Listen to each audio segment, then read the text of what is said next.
بسم اللہ الرحمن الرحیم۔ السلام علیکم۔ سورہ رحمان میں اللہ تعالیٰ نے اپنے بندوں پر 3 عنایات کا خصوصی ذکر کیا ہے۔ گندم اور اناج میں کیڑے پیدا کر دیے، ورنہ لوگ اسے سونے اور چاندی کی طرح ذخیرہ کر لیتے اور لوگ بھوکے مر جاتے۔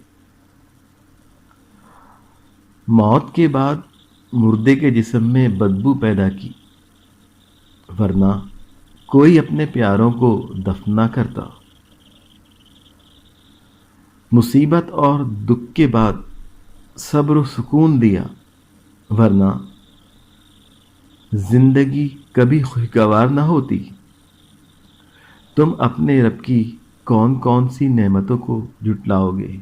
اللہ اکبر۔ اللہم صلی علی محمد و آل محمد وعجل فرجہم والعن اعدائہم۔